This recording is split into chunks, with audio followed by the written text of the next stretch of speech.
ஒரு அரை கிலோ மீன் எடுத்திருக்கோம். இதில் 2 ஸ்பூன் அரிசி மாவு எடுத்திருக்கோம், 1 ஸ்பூன் கார்ன்ஃப்ளவர் எடுத்திருக்கோம்,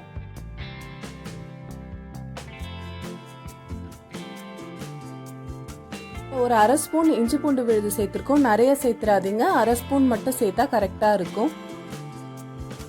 அரை டீஸ்பூன் மஞ்சள் தூள் சேர்த்துக்கலாம். எப்போவுமே வாஷ் பண்ணுறப்போ மஞ்சள் தூள் உப்பு போட்டு வாஷ் பண்ணுவோம், அதனால மஞ்சள் தூள் அரை ஸ்பூன் சேர்த்தாலே போதும். இப்போ இதில் வந்துட்டு 2 ஸ்பூன் மிளகாத்தூள் சேர்த்துக்கிறோம், காஷ்மீரி மிளகாத்தூள், கரம் மசாலா, அரை டீஸ்பூன் சீரகத்தூள், ஸ்பூன் தனியாத்தூள் சேர்த்துக்கிறோம். வறுவலுக்கு வேற எதுவும் நீங்க ஸ்பெஷலா சேர்க்கணும்னு அவசியமே கிடையாது. வீட்டில் இருக்க எல்லா பொருளையும் வச்சு எப்படி டேஸ்டா பண்றதா பார்க்க போறோம். இதுல அரிசி மாவு கார்ன்ஃபிளவர் சேர்த்துக்கிறதுனால இதுல இருக்க மசாலாலாம் நல்லா உதிராம வரும். இப்போ இதுல நம்ம அரை ஸ்பூன்ல இருந்து 1 ஸ்பூன் மிளகுத்தூள் சேர்த்துக்கலாம். நீங்க எவ்வளவு மீன் எடுத்திருக்கீங்களோ அந்த அளவுக்கு மிளகுத்தூள் சேர்த்துக்கோங்க. இப்போ வந்து லெமன் நம்ம பிழிஞ்சு விட்டுக்கிறோம். இதுல வந்து ஒரு 1/4 லெமன் பிழிஞ்சு விட்டுருப்போம்.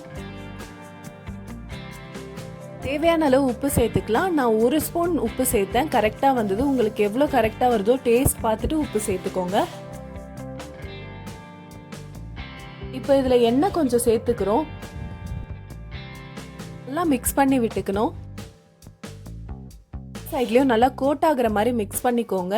நீங்க ஃபர்ஸ்ட் மசாலா மட்டும் மிக்ஸ் பண்ணிட்டு அதுக்கப்புறம் மீனை போட்டு மிக்ஸ் பண்ணாலும் ஓகே, இப்படி பண்ணாலும் சரிதான். நீங்க எந்த மெத்தட்னாலும் ஃபாலோ பண்ணிக்கலாம்.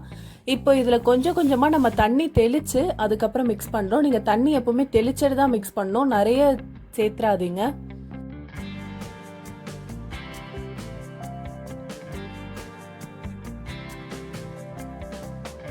டைம்ல தண்ணி நிறைய ஆட் பண்ணிட்டீங்கன்னா கொஞ்சம் கார்ன்ஃபிளவர் சேர்த்துக்கலாம். நீங்க அதுக்கேற்ற மாதிரி அட்ஜஸ்ட் பண்ணிக்கோங்க. நிறைய கார்ன்ஃபிளவர் நிறைய தண்ணி அந்த மாதிரி சேர்த்துறாம கரெக்டான அளவுல எல்லா மசாலாவும் கவர்ட் ஆகுற மாதிரி நல்லா மிக்ஸ் பண்ணிக்கோங்க.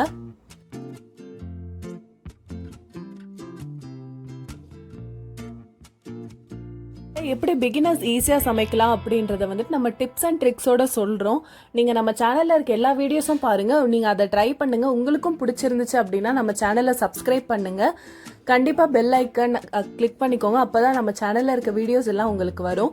இப்ப எண்ணெய் நல்லா கொதிக்க விடணும். நீங்க வந்து இந்த மீன் மசாலா ரொம்ப நேரம் ஊறணும்னு கூட இல்லை, ஒரு 10 மினிட்ஸ்ல இருந்து 30 நிமிஷம் வரைக்கும் ஊறினாலே போதும். இப்ப நல்லா எண்ணெய் காஞ்சதுக்கு அப்புறமா இதுல மீன்லாம் நம்ம போட்டுடுறோம். எண்ணெய் காஞ்சதுக்கு அப்புறமா போடுங்க. அதுக்கப்புறமா சிம்ல வச்சு நீங்க வறுபடுவீங்க. அப்பதான் வந்து மீன் கரிஞ்சிடாம அதுக்கப்புறம் வெந்து வரும். இந்த மீன் வெளியே கிறிஸ்பியாவும் உள்ள வந்து நல்லா ஜூசியாவும் வரும். இந்த மாதிரி மெத்தட் நீங்க கண்டிப்பா ட்ரை பண்ணி பாருங்க.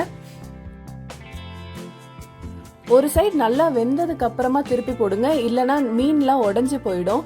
இந்த மெத்தட் நீங்க கண்டிப்பா ஃபாலோ பண்ணுங்க. நீங்க ஃபாஸ்டா வச்சிட்டீங்க அப்படின்னா நீங்க டக்குன்னு திருப்பி போடுவீங்க, அதுக்கப்புறம் மீன் ஒழுங்கா வறுபட்டிருக்காது. இந்த மாதிரி நீங்க ட்ரை பண்ணீங்க அப்படின்னா உங்களுக்கு வந்து ஈஸியா வரும். பிகினர்ஸே ஈஸியா இந்த மாதிரி சமைச்சிடலாம். மீன் நல்லா வறுபட்டு வந்திருக்கு. அந்த எண்ணெயை பார்த்தீங்கனாலே தெரியும், நல்லா அந்த மசாலாலாம் கோட் ஆகி மசாலா தனித்தனியா வராம எண்ணெய் கிளியரா இருக்கு பாருங்க.